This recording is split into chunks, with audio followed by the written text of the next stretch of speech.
The smell of garlic and basil hit me as soon as I opened the back door of Bella Rosa. Even after 6 months away, the scent was so familiar it made my chest ache. This restaurant had been my whole world growing up. The place where I'd done homework at corner tables, learned to make pasta at my nana's knee, and watched my parents build their dream into reality. Now it belonged to my brother Tony, and I was just a visitor. My name is Julia Romano, and 6 months ago, I agreed to let my younger brother take control of our family restaurant after our parents retired to Florida. It seemed logical at the time. I had a successful career in software development, while Tony had worked at Bella Rosa since high school. But something about his eagerness to take over had never sat right with me. Jules, Maria, our longtime hostess, spotted me as I made my way through the kitchen. "Oh my God, you're back." She rushed to hug me, her familiar perfume mixing with the cooking smells. "We've missed you around here. It's different now." The hesitation in her voice made me pause. "Different how?" Before she could answer, Tony's voice boomed from the office. "Who let you in the back door?" I turned to face my brother, noting how his traditionally warm brown eyes had turned cold and businesslike. At 32, 2 years younger than me, he'd always been the charming one, the social butterfly. But something had changed in him since taking over the restaurant.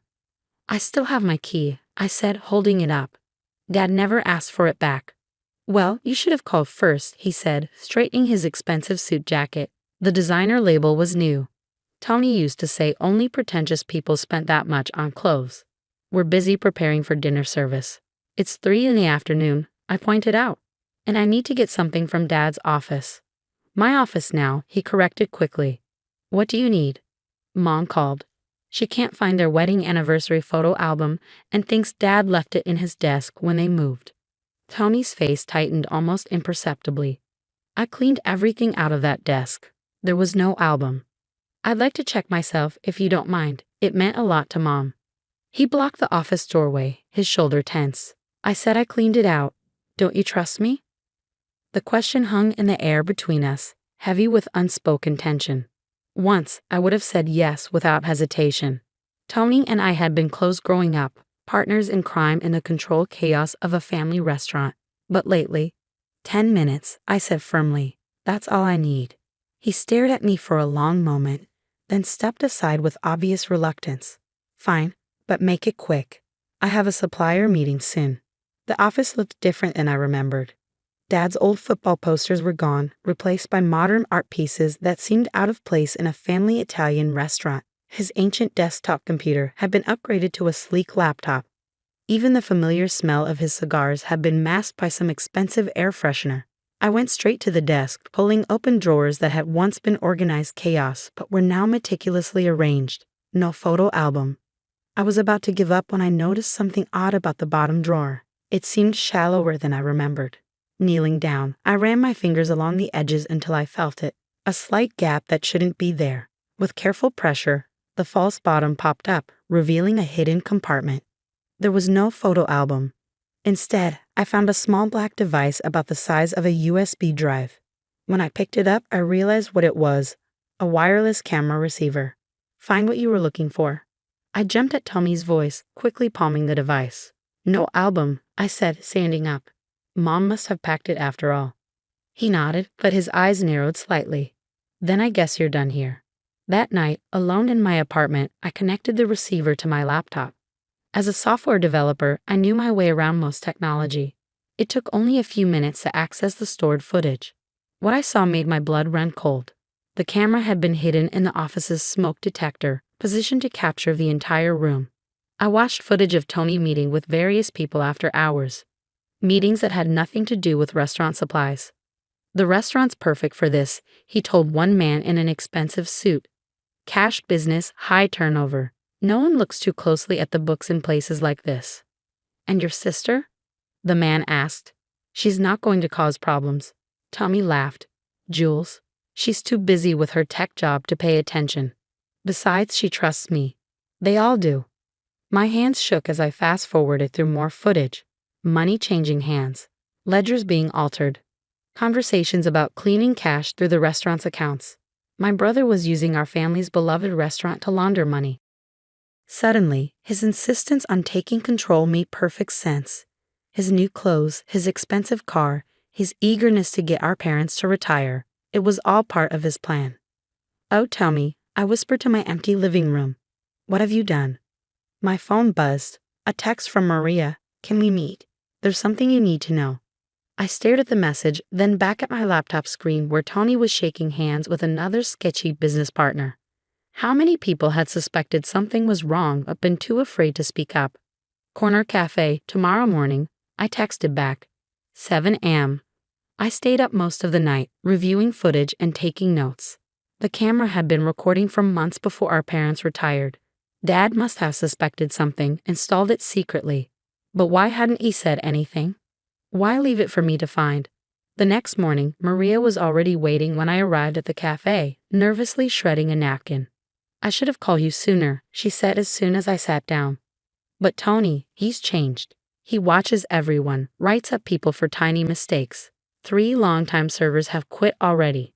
"How long have you known something was wrong?" I asked gently. She glanced around before leaning closer.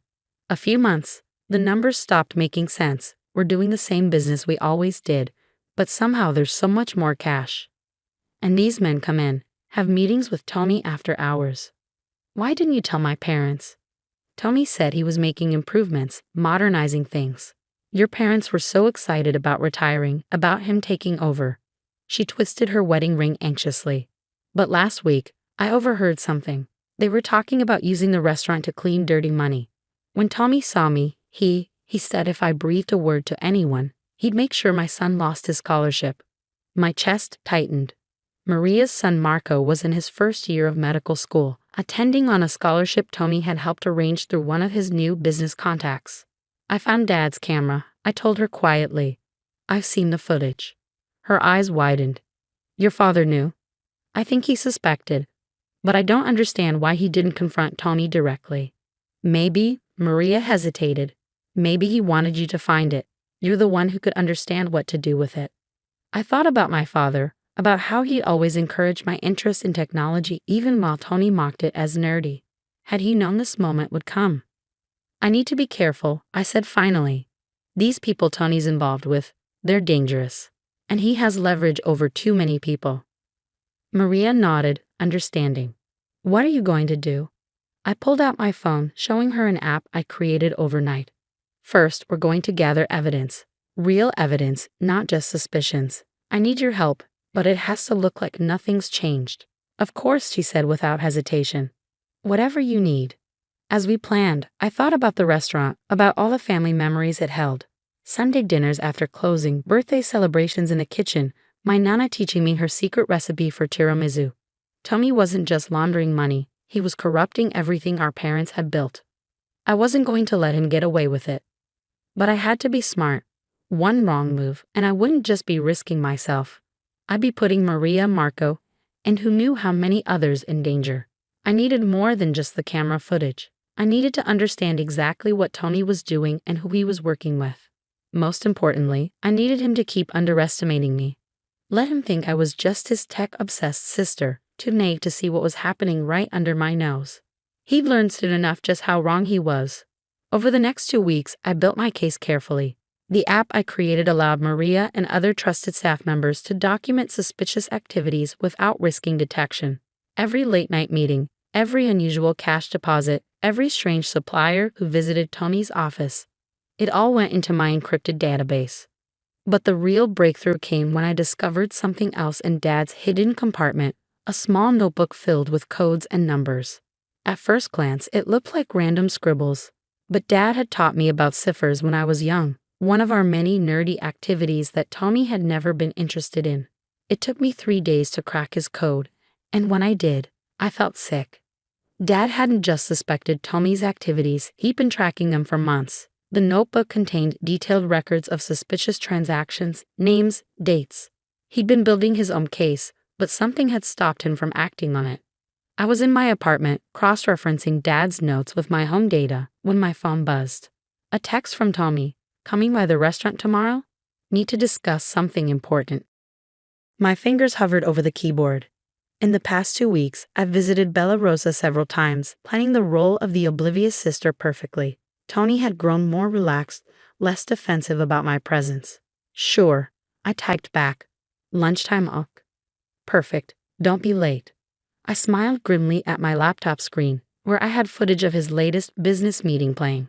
Don't worry, little brother. I wouldn't miss this for the world. The next morning, I backed up everything to multiple secure locations and made 2 important calls. Then I headed to Bella Rosa, the USB drive with the camera footage tucked safely in my pocket. Tony was waiting in his office, looking unusually pleased with himself. Jules, right on time. You said it was important, I said, taking the seat across from his desk. Everything okay? He leaned back, studying me with what seemed like genuine affection. More than okay. I've been thinking, you were right to be concerned about the restaurant, about our family's legacy. This was new.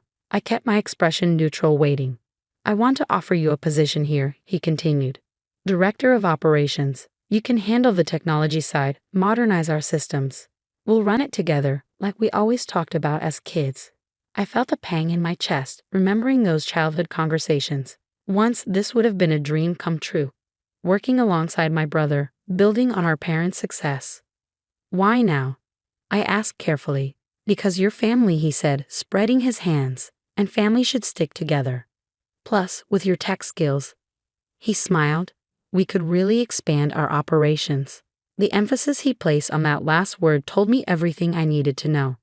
He wasn't offering me a legitimate position. He wanted to use my skills to help him launder money more efficiently. That's quite an offer, I said slowly. Mind if I think about it? His smile tightened slightly. Of course, but don't take too long. This is a limited time opportunity. Was that a threat? Knowing what I knew now, probably. I stood up, adjusting my bag. I'll let you know by the end of the week. As I reached the door, he called out, Oh, and Jules. Let's keep this between us for now. No need to mention it to Mom and Dad. I nodded, not trusting myself to speak. Outside the office, I took a deep breath, then texted a single word. Ready. Everything happened very quickly after that. As I walked through the kitchen toward the front door, I heard them enter, FBI agents moving swiftly and professionally. Tommy's outraged shouts echoed behind me as I stepped outside, where 2 people were waiting. Agent Carter, the woman introduced herself, showing her badge. We got your evidence package. Impressive work. Will it be enough? I asked. She nodded. More than enough. The camera footage alone would do it, but combined with your father's records and the financial data you collected, your brother and his associates are looking at serious time. I closed my eyes briefly, relief warring with sadness. Keep my father's name out of it, please. He tried to handle it himself, protect the family. That's why he retired when he did, to get my parents away from this mess. We understand, Agent Carter said gently. As far as anyone needs to know, the investigation started with anonymous tips from concerned employees. I watched as they led Tony out in handcuffs, his expensive suit wrinkled, his face a mask of fury. Our eyes met, and I saw the moment he realized the truth. You, he snarled. My own sister? No, Tommy, I said quietly. You did this. You betrayed everything Mom and Dad built, everything we were supposed to protect together. They put him in a car and drove away.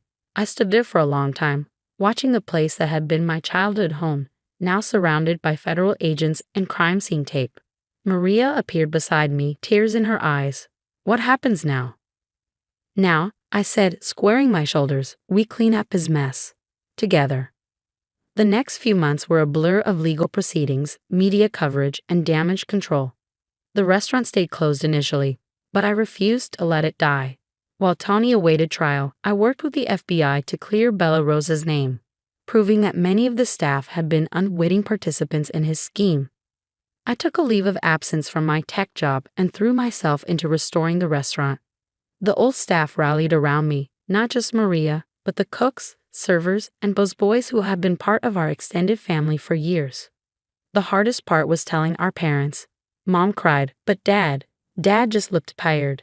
You found a camera, he said quietly when we were alone. And my notes. I nodded. Why didn't you tell me? He sighed heavily. I thought I could handle it myself, protect both of you. By the time I realized how deep Tony was in, I was afraid they'd hurt him if I went to the authorities directly. So I left the evidence where I knew you'd find it. Because I'm the nerdy one, I tried to smile. Because you're the strong one, he corrected. You always were. Tommy, he wanted easy success, quick money. But you understood what really matters. 6 months after Tony's arrest, we reopened Bella Rosa.